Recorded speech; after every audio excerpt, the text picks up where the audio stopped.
पाली ग्रंथों में गांव के मुखिया को क्या कहा गया है? भोजक या ग्राम भोजक। उज्जैन का प्राचीन नाम था अवंतिका। नंद वंश का संस्थापक कौन था? महापद्मानंद। प्राचीन भारत में पहला विदेशी आक्रमण किनके द्वारा किया गया? ईरानियों द्वारा। सिकंदर ने भारत पर कब आक्रमण किया? 326 ईसा पूर्व। हर्यक वंश के किस शासक को कुणिक कहा जाता था? अजात शत्रु को। किस शासक ने गंगा एवं सोन नदियों के संगम पर पाटलिपुत्र नामक नगर की स्थापना की? उदयन ने। 323 ईसा पूर्व में सिकंदर महान की मृत्यु हुई थी बेबीलोन में। सिकंदर की मृत्यु कब हुई थी? 323 ईसा पूर्व और बेबीलोन में। नेक्स्ट देखते हैं, सिकंदर महान एवं पोरस पुरु की सेनाओं ने किस नदी के आमने सामने वाले तटों पर पड़ाव डाला हुआ था? झेलम के। किस प्रकार का मृदभांड भारत में द्वितीय नगरीकरण शहरीकरण के प्रारंभ का प्रतीक माना गया? उत्तरी काले पॉलिशकृत बर्तन। मगध की प्रथम राजधानी कौन सी थी? गिरिव्रज या राजगृह। आगे देखते हैं, किस शासक द्वारा सर्वप्रथम पाटलिपुत्र का राजधानी के रूप में चयन किया गया? किस शासक द्वारा सर्वप्रथम पाटलिपुत्र का राजधानी के रूप में चयन किया गया? उदयन के द्वारा।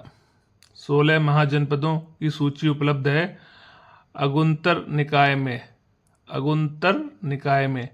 मगध का कौन सा राजा सिकंदर महान का समकालीन था? कौन था? घनानंद।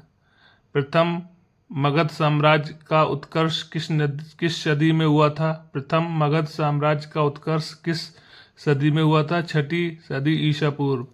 सिकंदर के आक्रमण के समय उत्तर भारत पर किस राजवंश का शासन था? नंद वंश का। ईसा पूर्व 6वीं सदी में आरंभ में भारत का सर्वाधिक शक्तिशाली नगर राज्य था मगध। नंद वंश का अंतिम सम्राट कौन था? घनानंद। भारत में सिक्कों मुद्रा का प्रचलन कब हुआ? 600 ईसा पूर्व। अभिलेखीय साक्ष्य से प्रकट होता है कि नंद राजा के आदेश से एक नहर खोदी गई थी। वह कहाँ है? कलिंग में। पहला ईरानी शासक जिसने भारत के कुछ भाग को अपने अधीन किया था? डेरियस।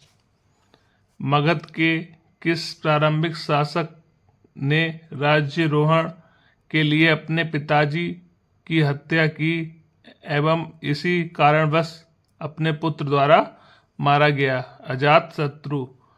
किस शासक ने अवंती को जीतकर मगध का हिस्सा बना लिया? शिशुनाग ने। कौन सा बौद्ध ग्रंथ 16 महाजनपदों का उल्लेख करता है? अगुंतर निकाय।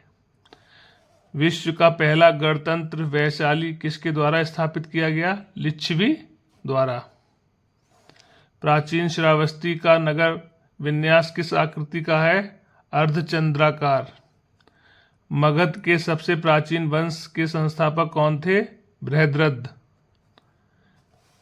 कलि ग्रंथों में गांव के मुखिया को क्या कहा गया? भोजक। गृहपति का अर्थ क्या है? धनी व्यक्ति। जैन संगीतियां। प्रथम संगीति चंद्रगुप्त मौर्य के समय में हुई थी। कहाँ हुई थी? पाटलिपुत्र में। इसके अध्यक्ष कौन थे? स्थूलभद्र द्वितीय 512 ईस्वी में। कहाँ हुई? वल्लभी में। और इसके अध्यक्ष कौन थे? देवर्धि श्रमण। बौद्ध संगीतियाँ ये हो गई जैन संगीतियाँ, आप देख पा रहे होंगे, और ये हैं बौद्ध संगीतियाँ। प्रथम बौद्ध संगीति 483 ईसा पूर्व किसके शासनकाल में हुई? अजातशत्रु के। कहाँ हुई? राजगृह में। इसके अध्यक्ष कौन थे? महाकश्यप। और द्वितीय बौद्ध संगति 383 ईसा पूर्व किसके शासक में हुई थी, किसके शासन काल में? कालाशोक। और कहाँ हुई थी? वैशाली में। इसके अध्यक्ष कौन थे? सर्वकामिनी। और तृतीय बौद्ध संगति कहाँ हुई, कब हुई? 251 ईसा पूर्व। और किसके शासन काल में? अशोक के शासन काल में। और स्थान क्या है? पाटलिपुत्र। और इसके अध्यक्ष कौन थे? मोगलिपुत्र। और चतुर्थ बौद्ध संगति प्रथम सदी ईस्वी में किसके शासन काल में हुई? कनिष्क के। कहाँ हुई? कुंडलवन में। इसके अध्यक्ष कौन थे? वसुमित्र। आगे देखते हैं, मौर्य साम्राज्य की स्थापना किसने की? चंद्रगुप्त मौर्य ने। मौर्य साम्राज्य में प्रचलित मुद्रा का नाम क्या था? पण। अशोक का उत्तराधिकारी कौन था? कुणाल। मुद्राक्षस का लेखक कौन था? विशाखदत्त। वह व्यक्ति कौन है जिसका नाम देवान प्रियदर्शी भी था? ये कौन है? मौर्य सम्राट अशोक। कौटिल्य चाणक्य किसका प्रधानमंत्री था? चंद्रगुप्त मौर्य का। कलिंग विजय के उपरांत अशोक महान ने किस धर्म को अंगीकार कर लिया था? बौद्ध धर्म को। चंद्रगुप्त के शासन विस्तार में किसने मुख्य रूप से मदद की? चाणक्य ने। सांची किस कला व मूर्तिकला का निरूपण करता है? बौद्ध कला का। सम्राट अशोक की वह पत्नी कौन थी जिसने उसको प्रभावित किया? कारुवाकी। अशोक ने अपने सभी अभिलेखों में एक रूपता से किस प्राकृत का प्रयोग किया है? मागधी।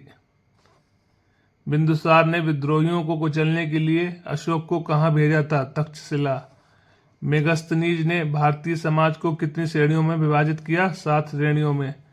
कौटिल्य के अर्थशास्त्र में किस पहलू पर प्रकाश डाला गया है? राजनीतिक नीतियों पर। सांची का स्तूप किसने बनवाया था? अशोक ने। पाटलिपुत्र को किस शासक ने सर्वप्रथम अपनी राजधानी बनाया? चंद्रगुप्त मौर्य ने। पाटलिपुत्र में स्थित चंद्रगुप्त का महल मुख्यतः बना था लकड़ी का। बराबर नया जिला की गुफाओं का उपयोग किसने आश्रय गृह के रूप में किया? आजीविकों ने। किस अभिलेख से यह साबित होता है कि चंद्रगुप्त का प्रभाव पश्चिम भारत तक फैला हुआ था? रुद्र दमन का जूनागढ़ अभिलेख। केवल वह स्तंभ जिसमें अशोक ने स्वयं को मगध का सम्राट बताया, भाब्रू स्तंभ। अर्थशास्त्र का लेख समकालीन था चंद्रगुप्त का। नंद वंश के पश्चात मगध पर किस राजवंश ने शासन किया? मौर्य। मौर्य काल में शिक्षा का सर्वाधिक प्रसिद्ध केंद्र था तक्षशिला। मेगस्थनीज की पुस्तक का नाम क्या है? इंडिका। किसके ग्रंथ में चंद्रगुप्त मौर्य का विशिष्ट रूप से वर्णन हुआ है? वह है विशाखदत्त। वह स्रोत जिसमें पाटलिपुत्र के प्रशासन का वर्णन उपलब्ध है वह है इंडिका। अशोक के शिलालेखों में प्रयुक्त भाषा है प्राकृत। प्रथम भारतीय साम्राज्य किसके द्वारा स्थापित किया गया? चंद्रगुप्त मौर्य द्वारा। चाणक्य अपने बचपन में किस नाम से जाने जाते थे? विष्णुगुप्त। राज्य के सप्तांग सिद्धांत के अनुसार राज्य का 7वां अंग कौन सा था? मित्र। किसके शासनकाल में डिमेकस भारत आया था? बिंदुसार के। किस प्राचीन नगर के अवशेष कुम्भरहार स्थल में प्राप्त हुए? पाटलिपुत्र के। कुलंदी बाग प्राचीन स्थान था पाटलिपुत्र का। किसने सहिष्णुता, उदारता और करुणा के त्रिविधि आधार पर राजधर्म की स्थापना की? अशोक ने। अशोक ने बौद्ध होते हुए भी हिंदू धर्म में आस्था नहीं छोड़ी, इसका प्रमाण है देवनाम प्रिया की उपाधि। अशोक के शिलालेखों को पढ़ने वाला प्रथम अंग्रेज कौन था? James Prinsep. आगे देखते हैं, केवल वह स्तंभ जिसमें अशोक ने स्वयं को मगध का सम्राट बताया था वो है भाब्रू स्तंभ। मौर्य काल में शिक्षा का सर्वाधिक प्रसिद्ध केंद्र था तक्षशिला। अंतिम मौर्य सम्राट था बृहद्रथ। उत्तराखंड में अशोक का एक शिलालेख स्थित है कालसी में। सांची का स्तूप किसने बनवाया? अशोक ने। प्राचीन भारत का वह प्रसिद्ध शासक जिसने अपने जीवन के अंतिम दिनों में जैन धर्म को अपनाया था वह है चंद्रगुप्त मौर्य। ठीक है फ्रेंड्स, मिलते हैं किसी नेक्स्ट वीडियो में। तब तक के लिए जय हिंद, जय भारत। हंसते रहिए और मुस्कुराते रहिए।